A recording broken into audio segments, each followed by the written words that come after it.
घरी म्हणजे काय प्रेम सुख इच्छा करी. कोणाला प्रेम द्यायची नाही याची गरज, ते प्रेमच आमच्या दारात आहे. आणि रिद्धी सिद्धीची म्हणायला लागलास ना, अष्टमा सिद्धीचा कोण झाला पाळा, ह्याच्या सिद्धी रिद्धीत हा हे त्या रिद्धी सिद्धी आमच्या दारात हात जोडून युगान युग उभी आहेत. आम्हाला मध्ये घ्या, आम्हाला मध्ये घ्या. कशाहून म्हणायचं हे रिद्धी सिद्धी द्वारी इथपर्यंत ठीक होतं, पण पुढे तुकोबाराने शब्द टाकलाय तिष्ठती, म्हणजे ओळंगती वेगळं तिष्ठती म्हणजे हात जोडून तिष्ठायला लागल्यात, म्हणजे विनंती करायला लागल्यात. कव्हापासून तरी दारा माणसं म्हणतात ना, हा लय तिष्ठलंय रे, बोल आता तरी त्याला कळायला लागलंय का. लय दिवसानं तिष्ठलंय, ते तिष्ठलंय म्हणजे लय वाट बघायला लागलंय. लय दिवसानं हात जोडून रिद्धी सिद्धी दारात उभी आहेत. महाराज आम्हाला मध्ये घ्या, आम्हाला मध्ये घ्या. कळायला लागले का. कारण चिल्लर नाही ना महाराज, देव देव असेल हो, पण तुकोबरा बी चिल्लर नाहीत ना. हे बघा, देवाच्या बापाला बी करकरा वाकविण्याची ताकद फक्त संतामध्ये, फक्त संत आहेत महाराज. संत बोलले की बोलले, पुन्हा तिथं माघार नाही. हा कारण त्याचं कारण आता ह्याच्यातच कारण आहे, ह्याच्यातच कारण आहे. बघा तुम्ही लक्ष द्या, संतांचा शब्द देव पाळतो, बरोबर आहे. पाळी पंढरीनाथ लळा त्यांचा, देव त्यांचा 100% लळा बोला की पाळतो. का पाळतो, कसं आहे तुकोबरा ज्ञानोबराचे शब्द, तुम्ही देवा ते भजाल देव तुम्हा तुष्टतील. आहे का नाही सांगा, हो आहे का नाही. देवाची जर तुम्ही भक्ती केली तर देव तुमचं काम ऐकतो. हो ऐकायला लागलात का. तुम्ही आधी देवाचे व्हा, देव संत आधी देवाची झाली. आणि म्हणून देवाला एवढ्या अधिकाराने कायचं काय रे ह्याची असं माणसं डिरिंगनं तेच बोलतात जे मनातून प्रेम करतात. ही मोचळ बोलणारी असतात ना, मोचळ या भरत महाराज, ही वरून गोड बोली असते, ती ध्यानात ठेवा. हा तरला नाही मी आहे बरं, चल बरं काम आहे, गर्भ आमच्या मनात पाप नाही, सरळ सरळ सांगतो, बरोबर आहे का नाही. हां आमचं एक आहे, आमचा स्वभाव फटकळ आहे.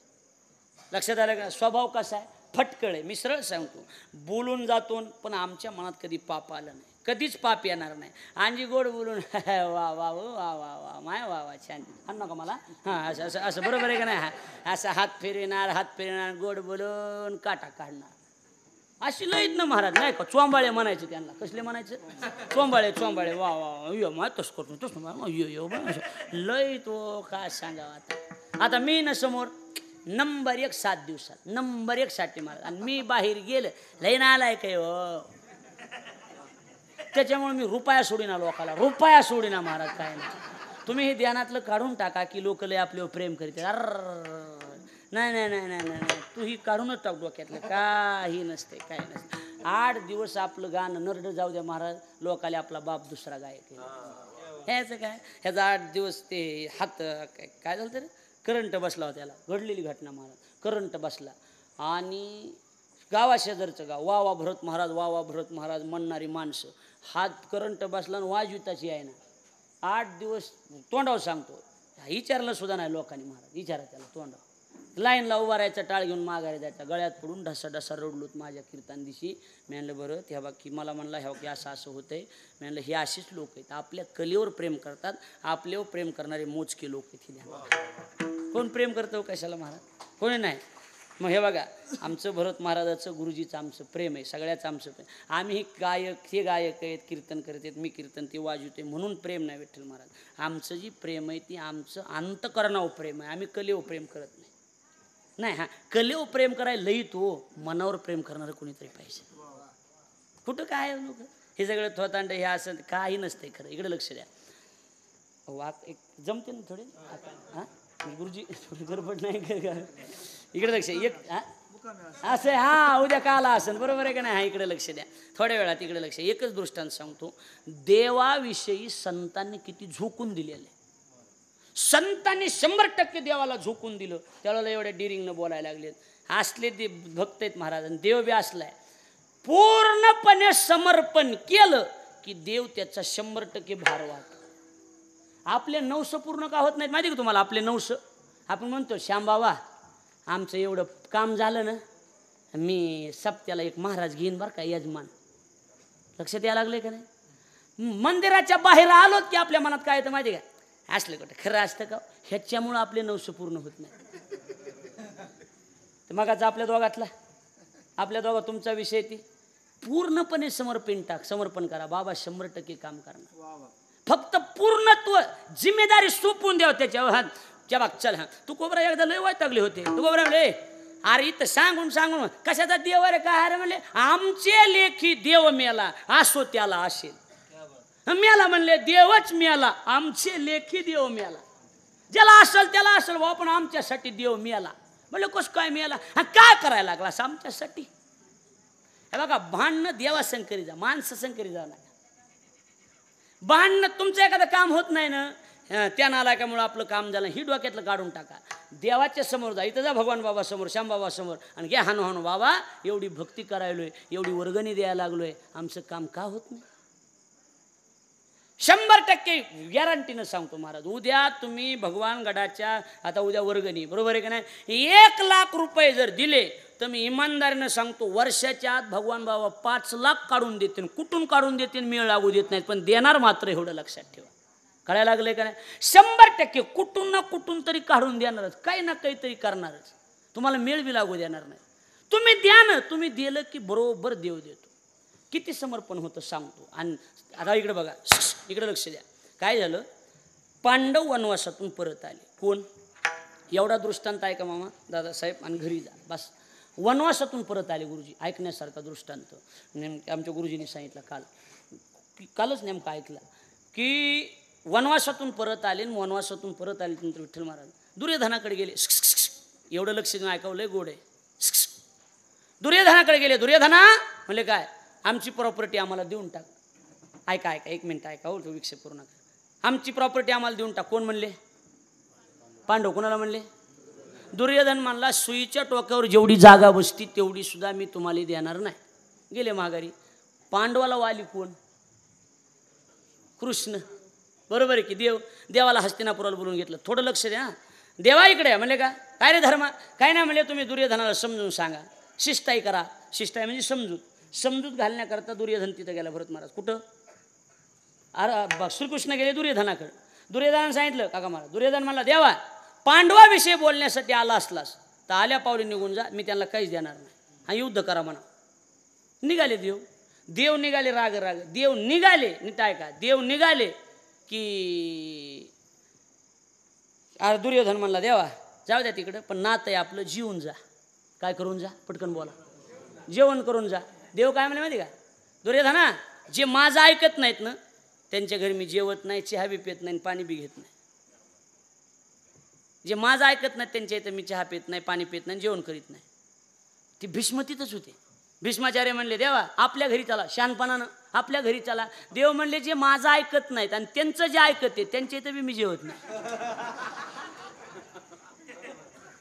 जे माझं ऐकत नाहीत आणि त्यांचं जे ऐकत आहेत त्यांच्या घरी बी मी जेवत नाही. चलो विदुरा घर जा. भागवतात काशीनाथ शास्त्रींची कथा होतीच आमच्या बरोबर आहे का नाही, ऐकलंय तुम्ही. इकडं लक्ष द्या. गेले निघून गेले. आणि निघून गेल्याच्या नंतर म्हणले युद्ध करा. आणि युद्ध सुरुवात झालं. आणि राग भीष्मानं प्रतिज्ञा केली. कोणी प्रतिज्ञा केली, काय केली माहिती का, उद्या संध्याकाळपर्यंत पांडवच ठुणार नाही, निक्षत्रिय पृथ्वी करीन, पांडवच ठुणार नाही पृथ्वीवर. ऐका लक्ष द्या. ऐका, पांडव ठुणार नाही गुरुजी. देव लट कापायला लागले. कारण प्रतिज्ञा रावणाचीच काही वाटलं नाही, पण दुर्योधनाच्या प्रतिज्ञा, त्या भीष्माच्या प्रतिज्ञा जड गेली. आणि अर्जुन बाण खाली ठुला जाऊन झोपला. ऐका झोपला. भगवान त्याच्याजवळ गेले. अर्जुना उठणं. ते काय म्हणायचं, पडू द्या ग माझ्या मागं, या पै काम आहे मला, उद्या युद्ध आहे, पडू द्या मला, तुम्हाला डोळा लागत नाही, आमची झोप म्हणू नका, जुगा पाहू देवानं पुन्हा म्हणायचं अर्जुना उठ र, झोप द्या द्यावा का म्हणा. आंबट करता तो बेदार माणूस, बेदार व्हायला लागलाय. अरे अर्जुना भीष्मानं प्रतिज्ञा केली, ह्या जाऊ दे त्याला धंदाचे, मला पडू द्या. आता नाव रिस्पॉन्स द्या ना अर्जुन. लट असं उठविलं, उठून बसविलं, डोळे चोळ. म्हणले अर्जुना येड्या, अरे भीष्मानं प्रतिज्ञा केली की उद्या पांडवाली मारून टाकणार आहे म्हणून. गुरुजी जाणकारासाठी अंगावर काटा येतो. प्रल्हाद महाराज काका ऐका, विठ्ठल महाराज ऐका, महाराज अंगावर काटा येतो, तुम्ही फक्त ऐका. अर्जुन म्हणला काय प्रतिज्ञा केली रे भीष्मानं. म्हणले भीष्मा म्हणला पांडव मारून टाकीन. गुरुजी ऐका, त्याला अर्जुनाचे डोळे भरून आले ना अर्जुनाने एकच शब्द टाकला, ए देवा काय म्हणलास, प्रतिज्ञा काय केली, डबल ऐका. म्हणले भीष्म तुम्हाला मारून टाकणार आहे. अर्जुन म्हणला भीष्म आम्हाला मारून टाकणार आहे, मग तू काय करतोस. याला समर्पण म्हणायचं महाराज, याला समर्पण. बघ तुला काय करायचं. तिने झोपला अर्जुन, गोरायला लागला. कळालं गुरुजी. देवाचे डोळे पाण्याने डबडबले आणि देवानं सांगितलं अर्जुना झोप आता, फक्त एवढं ऐकायचं होतं, बघतो मी काय करायचं ते. कळलं माझं बोलून, तू झोप. पहाट 3 वाजता द्रौपदीला शास्त्री बोलवून घेतलं. अरे भाऊ कुणी परशासाहेब कुणी, कृष्ण परमात्म्यानं द्रौपदीला बोलवून घेतलं आणि द्रौपदीला खांद्यावर घेतलं पहाट 3ला भाऊ. आणि जिथं भीष्माचार्य बसले होते ना तिथं नेलं आणि सांगितलं एक काम कर, बांगड्याचा आवाज आला पाहिजे त्या म्हाताऱ्याच्या पाया पडायचं जाऊ. द्रौपदी गेली पाया पडली. भीष्माला वाटलं दुर्योधनाचीच बायको काय की. हिनं हात वरी केला आणि म्हाताऱ्यानं आशीर्वाद दिला, अखंड सौभाग्यवती भव. बघा कळतंय का, बघा कळतंय का साहेब, कळलं मामा, कळलं. अखंड सौभाग्यवती भव. द्रौपदी हसली गुरुजी. द्रौपदी एकच म्हणली काय महाराज, कालचा आशीर्वाद, कालची प्रतिज्ञा खरी, कालचा आशीर्वाद खरा. डोळे उघडले. म्हाताऱ्यानं म्हणला द्रौपदी तू, म्हणले हो. इथं कशी आलीस. ती म्हणली मी इथं कशी आली हे नंतर सांगते, पण मला हे सांगा आशीर्वाद खरा का प्रतिज्ञा खरी. म्हाताऱ्यानं सांगितलं हे मी तुला नंतर सांगतो, तुला इथं आणलं कुणी ते मला सांग पहिलं. एवढ्या रातचं पाऊस चालू आहे. ती म्हणली माझा नौकर आला. अरा नौकर म्हणलं की मनात खरखर झालं, ह्याचीच करणी दिसायला लागली काहीतरी. दाखव म्हणले तुझा नौकर दाखव मला. चल नौकर दाखव, नौकर दाखव म्हणलं. म्हणली ती काय दारात उभा आहे. ऐका भीष्माचार्य लट का पाहिले, देवाच्या समोर गेले, देवाच्याच हातातला कंदील घेतला आणि देवाच्या तोंडावर लावला. देवाला बघितलं आणि भीष्मानं मान फिरवली आणि भीष्माचे डोळे डबडबले. भीष्म म्हणले द्रौपदी हेव जर तुझा नौकर असेल ना, हेव काळा जर तुझा नौकर असेल आणि तुझ्या नवऱ्याच्या पाठीमागं हेव जर उभा राहत असेल तर कालच्यासारख्या लाख प्रतिज्ञा भीष्मानं केल्या तरी आजचा आशीर्वाद खरा होणार. कळायला लागले, कळायला लागलं, लक्ष आहे. 1 मिनिटासाठी पुढं चला, अर्ध्या मिनिटात थांबतो. चल म्हणले युद्ध कर, चल तयार हो. विठ्ठल महाराज युद्ध सुरू झालं आणि जीच बाण मारले दुर्योधनानं भीष्मानं अर्जुनाला. अर्जुन खाली पडला. देवाला कुठं सहन होते, शस्त्र तर हातात घ्यायचं नाही. लक्ष द्यायला लागलं काय. हा सहन झालं नाही देवाला. देवानं मोडलेले अर्ध चाक घेतलं रथाचं आणि थांब भीष्मा म्हणून धावले की भीष्मा म्हणला हो झालं युद्ध. म्हणला झालं युद्ध, मला मरायचंय. मला कळालं मला मरायचंय. मला काय व्हायचंय बोला, मला मरायचंय. आता एवढा मुद्दा एक सेकंद ऐका चला द्या सोडून कीर्तन. देवानं सांगितलं भीष्मा आजपर्यंत एवढा म्हातारा झाला तरी जगायचं होतं, तुला युद्ध करायला होता. आता म्या हातात रथाचं चाक घेतलं का मरायचंय. आता एक शब्द ऐका, तुम्ही म्हणणारा महाराज आहे गड्या का मरायचंय. त्यावेळेला भीष्मानं सांगितलं देवा आजपर्यंत पांडवाली वाटत होतं म्या मरावा म्हणून मला जगायचं होतं, आज देवाला वाटेल म्या मरावा, आता मरावंच लागणार आहे. त्याच्या मनात आलंय ना, कळायला लागलंय का नाही. त्याच्यामुळं आम्हाला ही रिद्धी बी नको, ही सिद्धी बी नको, आम्हाला बरं ही श्यामबाबाचा दरबार आम्हाला काही देऊ नको. कळायला लागले का. बरं म्हणले एक काम करायचं का. म्हणले काय, डायरेक्ट पाठवू का तुम्हाला वरी वैकुंठात. येडेस का काय रे. म्हणले वैकुंठा जाओनी काय बात करावे, वैकुंठा जाओनी काय बात करावे, उगेची बैसावे मौन रूप, बैसावे मौन रूप,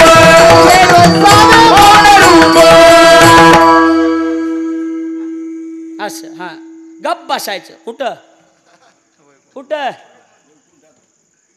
वैकुंठात काय रे.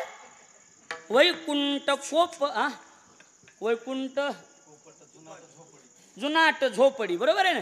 काय ते काय बा करावे, काय वैकुंठात उगेची बैसावे मौन रूप.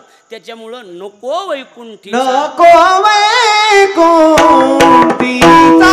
वास, नको वैकुंठीचा वास,